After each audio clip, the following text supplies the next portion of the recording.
Hi to all, welcome back to this channel. This is Akshita.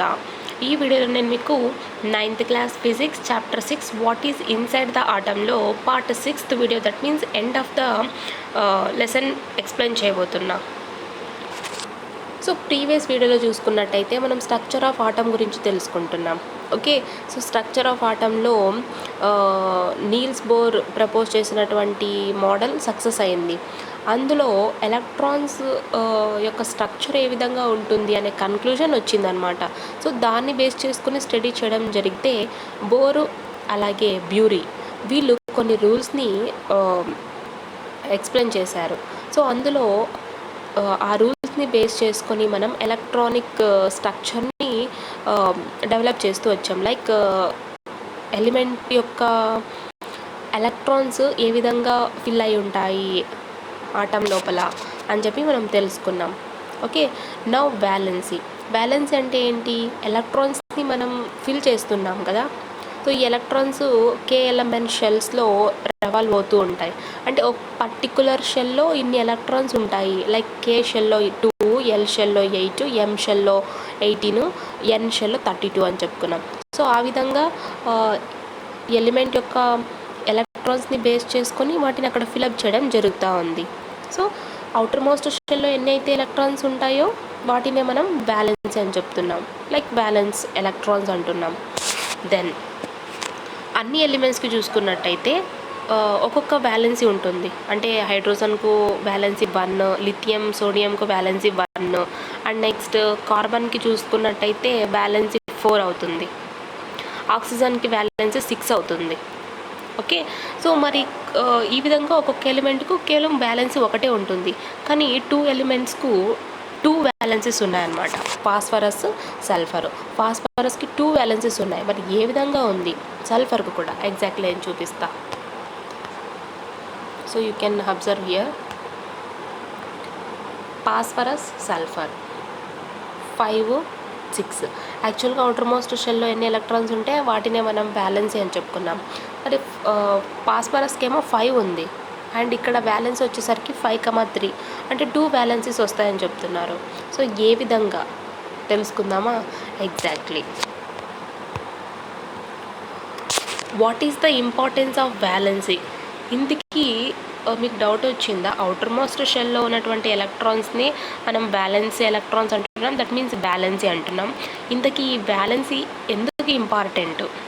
ఎందుకు మనం outer most షెల్లో ఉన్నటువంటి ఎలక్ట్రాన్స్ని బ్యాలెన్సీగా కన్సిడర్ చేసుకొని దీన్ని ఇంపార్టెన్స్గా తీసుకుంటున్నామో తెలుసుకుందాం. See electron distribution in helium in figure 7 and table 2. You will notice that the shell of helium has 2 electrons in outermost shell, and the shell is filled to its full capacity. Neon and argon have 8 electrons in their outermost shell.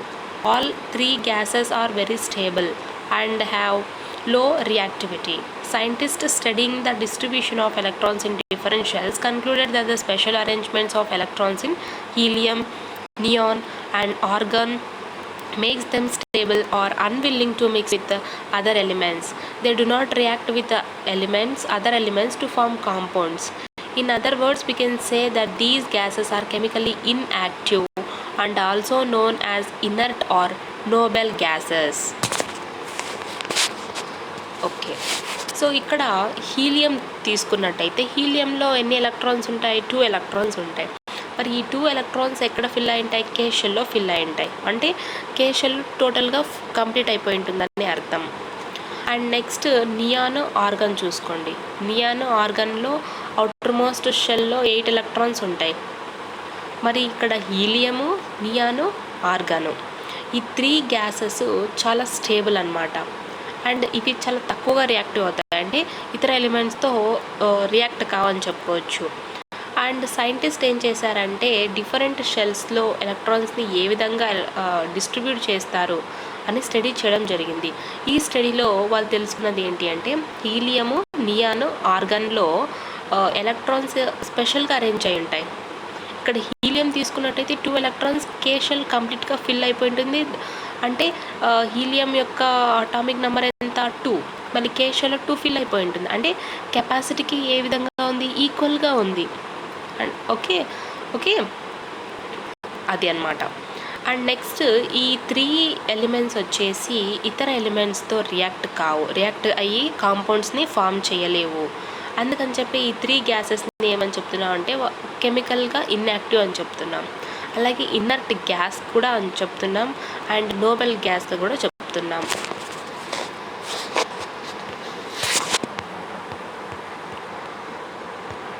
Atoms of all the noble gases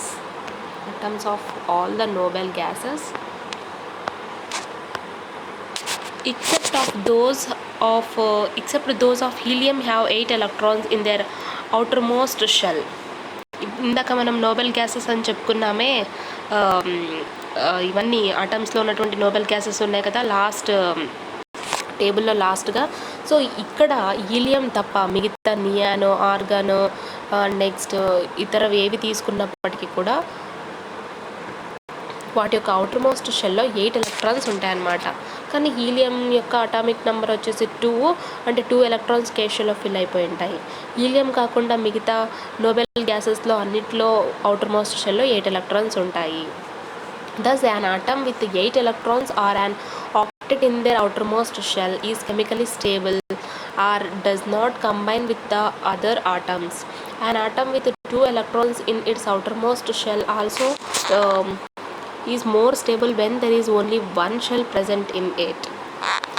సరే, అంటే ఏ atom అయితే outermost షెల్లో 8 electrons కలిగి ఉంటుందో అవి వచ్చేసి ఆ atom వచ్చేసి chemically స్టేబుల్గా ఉంటుంది అండ్ ఇతర ఎలిమెంట్స్తో కంబైన్ కాదనమాట, అంటే ఇతర ఆటమ్స్తో కంబైన్ కాదు.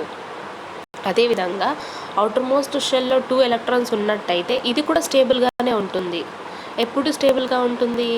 దాని యొక్క షెల్లో ఓన్లీ 1, అంటే ఎప్పుడైతే అవుటర్మోస్ట్ షెల్లో 2 ఎలక్ట్రాన్స్ ఉంటాయో అది కూడా స్టేబుల్గా ఉంటుందన్నమాట. అంటే 1 షెల్లోనే 2 ఎలక్ట్రాన్స్ ఉండాలి. సో హీలియం 2 ఎలక్ట్రాన్స్ ఉంటాయి, 2 ఫిల్ అయిపోతుంది. అండ్ నెక్స్ట్ నియాన్ 10 అనమాట దాని యొక్క అటామిక్ నెంబర్. సో 2 ఫిల్ అయిపోతుంది, రిమైనింగ్ 8. సో నియాన్ యొక్క వ్యాలెన్సీ ఎంత? 8 అవుతుంది, అంటే octet. Organ, so outermost shell ఏంటి? ఎం. ఎగ్జాక్ట్లీ. సో హీలియం తప్ప మిగతా అన్ని నోబెల్ గ్యాసెస్కు అవుటర్మోస్ట్ షెల్లో 8 ఎలక్ట్రాన్స్ ఉంటాయని చెప్పుకోవచ్చు. An outermost shell which has 8 electrons is said to possess an octet. Atoms of an atom thus react with other atoms so as to achieve an octet in their outermost shell.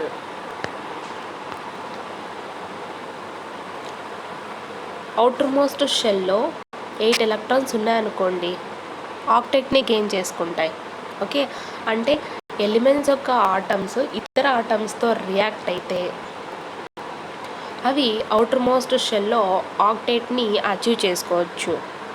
Okay, ఇప్పుడు inert gases అన్నీ కూడా మనం ఏం చెప్పుకోవచ్చు? Octet electrons, అంటే వాటి యొక్క outermost షెల్లో 8 electrons ఉంటాయని చెప్తున్నాం. సపోజ్ ఒక ఎలిమెంట్ వచ్చేసి ఇంకొక ఎలిమెంట్తో రియాక్ట్ అయినట్టయితే అది ఆక్టెట్ని గెయిన్ చేసుకోవచ్చు అనమాట. From the above discussion, we can conclude that when an element reacts to form compounds, their atoms must be combining in such a way that they can attain the stable electron distribution of noble gases or inert gases. So పైన ఏం చెప్పుకుంటున్నాం మనం? పైన చెప్పుకున్నటువంటి discussion ప్రకారంగా ఎప్పుడైతే ఒక element ఇంకొక ఎలిమెంట్తో రియాక్ట్ అయ్యి కాంపౌండ్స్గా ఫామ్ చేస్తుందో అప్పుడు ఆ ఆటమ్స్ కంబైనింగ్ కెపాసిటీలో ఎలక్ట్రానిక్, అంటే స్టేబుల్ ఎలక్ట్రానిక్ డిస్ట్రిబ్యూషన్ని అక్వైర్ చేసుకునేటువంటి ఛాన్సెస్ ఉన్నాయి అని చెప్తున్నారు. అంటే ఏంటి ఇక్కడ ఆక్టెట్ అంటే ఏంటి? 8 ఎలక్ట్రాన్స్ ఉన్నాయంటే ఆటోమేటిక్గా ఏమవుతుంది? ఇన్యాక్టివ్ గ్యాసెస్ అంటే నోబెల్ గ్యాసెస్ అవుతాయి. An atom can achieve an octet by 2 ways. One by transferring of electrons and other by sharing of electrons. Both the processes result in the formation of bonds between 2 atoms. Okay, ఇక్కడ atoms combine అవుతున్నప్పుడు ఆక్టెట్ని gain చేసుకుంటాయని చెప్పుకున్నాం. Stable electronic డిస్ట్రిబ్యూషన్ని gain చేసుకునేటువంటి chances ఉంటాయని చెప్తున్నాం.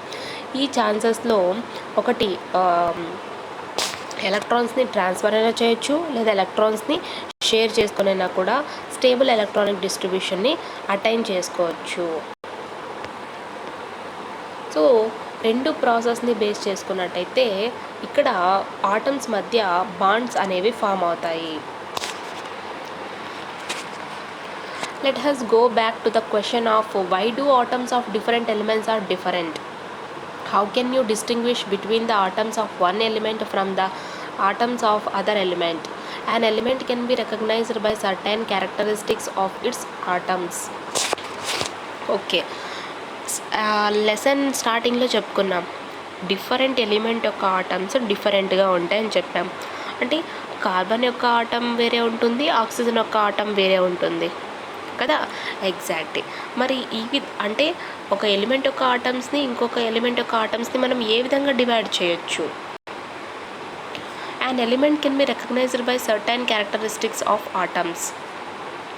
So ఒక element ఇది అని మనం గుర్తుపడుతున్నాము, రికగ్నైజ్ చేస్తున్నాము అంటే ఆ ఎలిమెంట్లో ఉన్నటువంటి ఆటమ్స్ యొక్క క్యారెక్టర్స్ని బేస్ చేసుకొని మనం ఎలిమెంట్ని రికగ్నైజ్ చేస్తున్నాము. దెన్ నెక్స్ట్ టాపిక్ వచ్చేసి atomic number. Okay, so atomic number అంటే మీకు ఐడియా ఉంది ఇప్పుడు దాకా. ఆక్సిజన్ యొక్క అటామిక్ నెంబర్ ఎంత? 8. కార్బన్ ఎంత? 6. ఓకే, అండ్ దెన్ హైడ్రోజన్ ఎంత? 1. హీలియం ఎంత? 2. అంటే మీకు ఇప్పుడు అర్థమైంది కదా, ఆల్రెడీ మీకు తెలుసు. మరి అటామిక్ నెంబర్ అంటే ఏంటి కొద్ది క్లియర్గా తెలుసుకుందాం. We know that the nucleus is at the center of the atom and contains the protons and neutrons. Yes, elements differ from one another according to the number of protons in their atoms nuclei. This value is called the element's atomic number and is denoted by the letter Z. Exactly, we know ఆటంలో nucleus ఉంటుంది and ఈ న్యూక్లియస్లో ఏముంటాయి? Protons and neutrons ఉంటాయి కదా. So atom యొక్క సెంటర్లో nucleus ఉంటుంది, న్యూక్లియస్లో ప్రోటాన్స్ అండ్ న్యూట్రాన్స్ ఉంటాయి. ఓకే, ఒక్కొక్క ఎలిమెంట్ ఇంకొక ఎలిమెంట్ని ఏ విధంగా డిఫర్ చేయొచ్చు అంటే ఆటమ్స్లో ఉన్నటువంటి ప్రోటాన్స్ని బేస్ చేసుకొని చెప్పొచ్చు. అంటే ఎన్ని ప్రోటాన్స్ ఉన్నాయో ఆ విధంగా మనం డివైడ్ చేసి చెప్పొచ్చు. ఈ ప్రోటాన్స్నే మనం న్యూక్లియై అంటాం. ఏమంటాం? న్యూక్లియై అంటాం. సో ఈ వాల్యూనే మన యొక్క అటామిక్ నంబర్ అన్నమాట. మరి ఏ విధంగా ఈ వాల్యూని అంటే ఏ లెటర్తో డినోట్ చేయొచ్చు అంటే జెడ్ లెటర్తో డినోట్ చేయొచ్చు.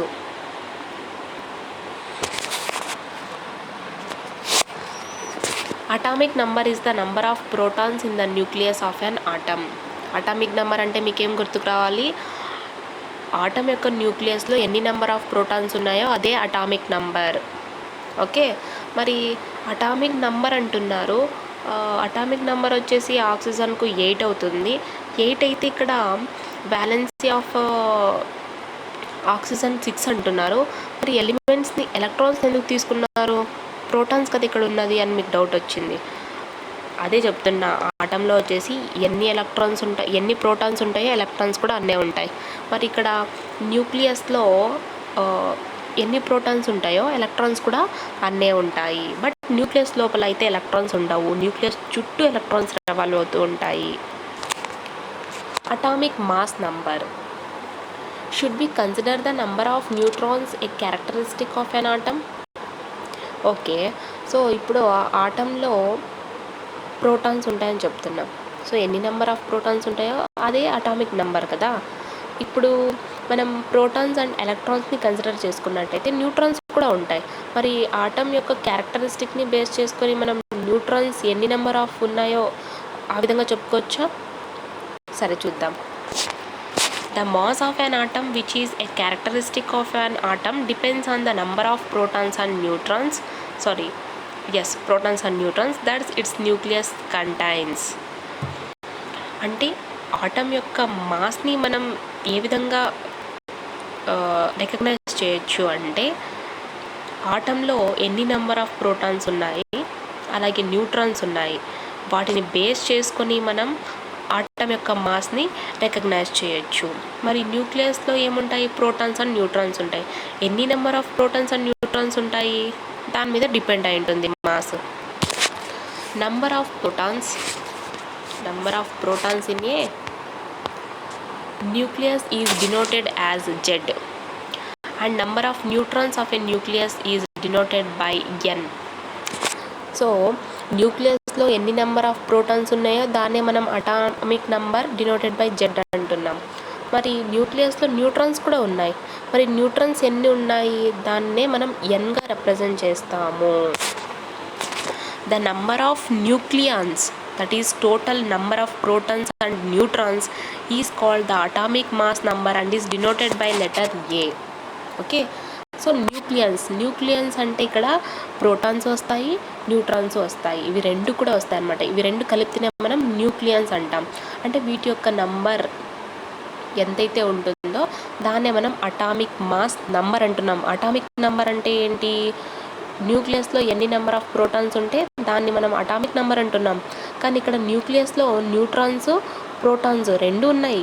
సో వీటి యొక్క నంబర్ ఎంతైతే ఉంటుందో దాన్నే మనం atomic mass number denoted by letter A అంటున్నాం. దెన్ అటామిక్ మాస్ నంబర్ని ఇంకొకలా కూడా చెప్పుకోవచ్చు. Atomic number plus neutron number. Atomic number అంటే ప్రోటాన్స్ ఎన్ని ఉన్నాయి, న్యూట్రాన్ నెంబర్ అంటే న్యూట్రాన్స్ ఎన్ని ఉన్నాయి.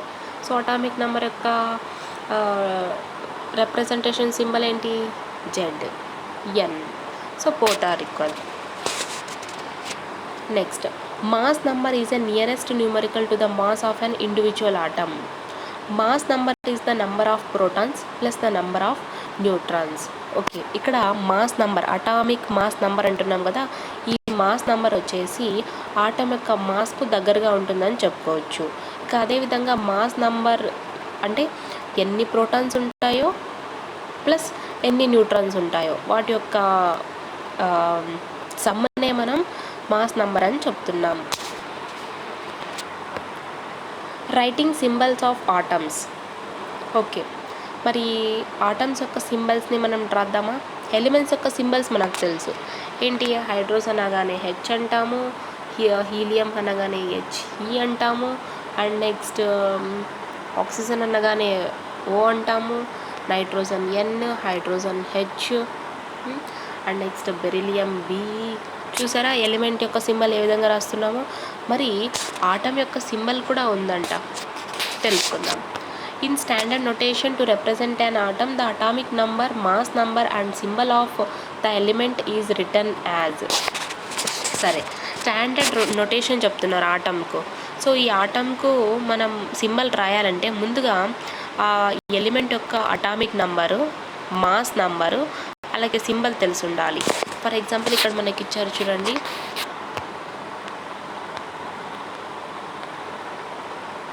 Atomic number.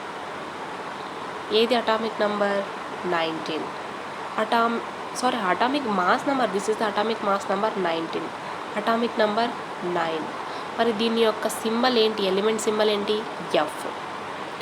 ఈ విధంగా మనం ఆటం యొక్క సింబల్ని రిప్రజెంట్ చేయొచ్చు. సో ఆటం యొక్క సింబల్లో ఏమేమి కావాలి? ఫస్ట్ ఎలిమెంట్ యొక్క సింబల్ కావాలి, అలాగే అటామిక్ మాస్ నంబర్ కావాలి, అదేవిధంగా అటామిక్ నంబర్ కావాలి. సో ఈ విధంగా మనం ఆటం యొక్క సింబల్ని రిప్రజెంట్ చేయొచ్చు.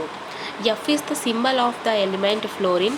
Its atomic number is written at bottom left. It tells about this atom has 9 protons.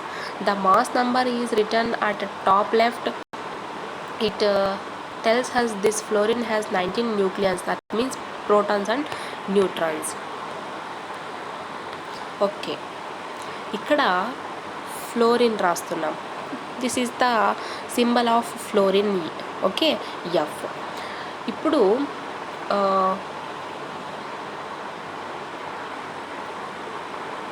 Right బాటంలో 9 రాస్తున్నాం. అంటే ఏంటి? Number of protons.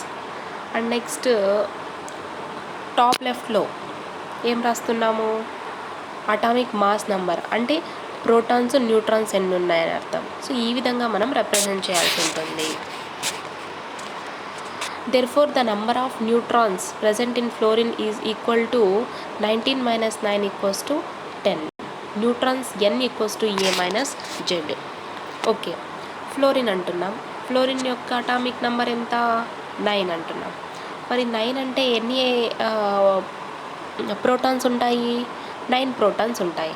ఓకే, మళ్ళీ న్యూట్రాన్స్ మనకు తెలియదు. Okay, number of neutrons present in fluorine is atomic mass number ఎంత? 19. ఇది ఏ విధంగా వచ్చింది? Protons plus neutrons. మరి ప్రోటాన్స్ ఎన్ని ఉన్నాయి? 9 ఉన్నాయి. ఓకే, మళ్ళీ న్యూట్రాన్స్ తెలియాలంటే మనం ఏం చేయాలి? 19 మైనస్ 9 అంటే total mass number minus atomic number చేస్తే 10 వస్తుంది. That means N equals to neutrons equals to atomic mass number minus atomic number A minus Z.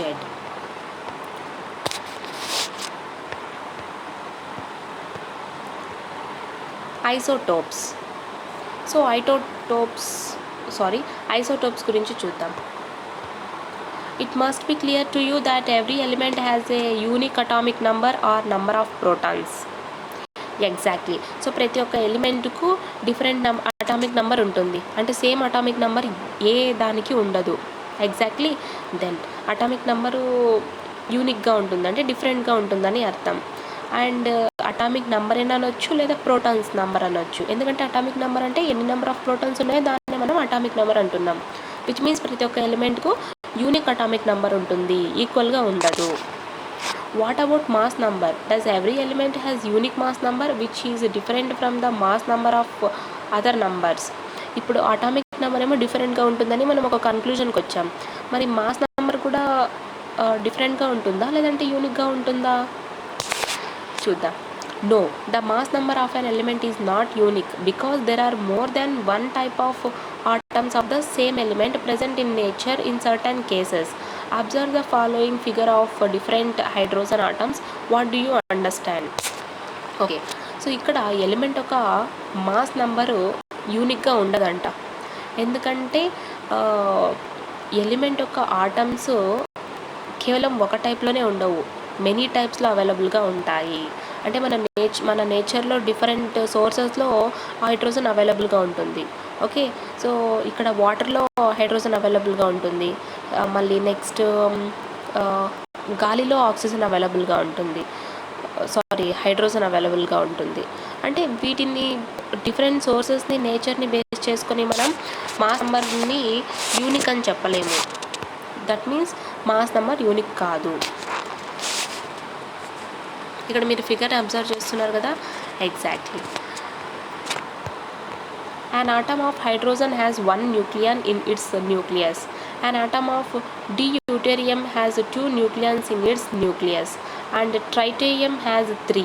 Since atoms of hydrogen, deuterium and tritium have only one proton in their nuclei, they only have one electron. But number of neutrons present in hydrogen atom is not same in all cases.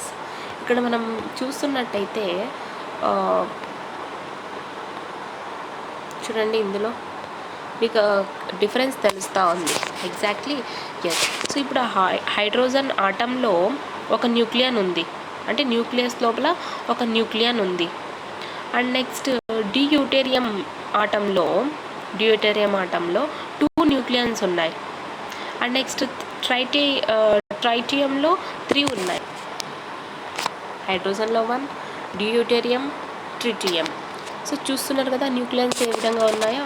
Exactly, అంటే hydrogen యొక్క atom, అలాగే deuterium, అలాగే ట్రిటేరియం, అంటే వీటి యొక్క న్యూక్లియర్లో only 1 proton మాత్రమే ఉంటుంది.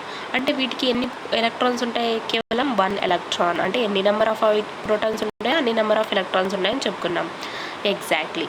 కానీ హైడ్రోజన్లో న్యూట్రాన్స్ ఎన్ని ఉంటాయి అంటే, హైడ్రోజన్ ఆటంలో ఎన్ని నెంబర్ ఆఫ్ న్యూట్రాన్స్ ఉంటాయి అంటే చెప్పలేం. బికాజ్ అన్ని ప్లేసెస్లో సేమ్గా ఉండవు న్యూట్రాన్స్. ఓకే,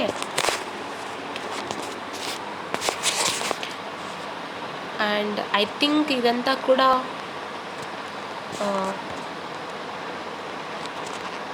స్కిప్ చేద్దాము, బికాజ్ మనకు ఈజీ అవుతుంది తెలుసుకుంటే.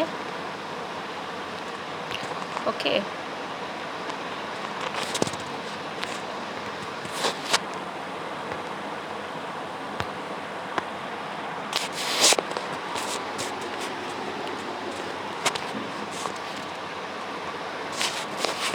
Application of isotopes.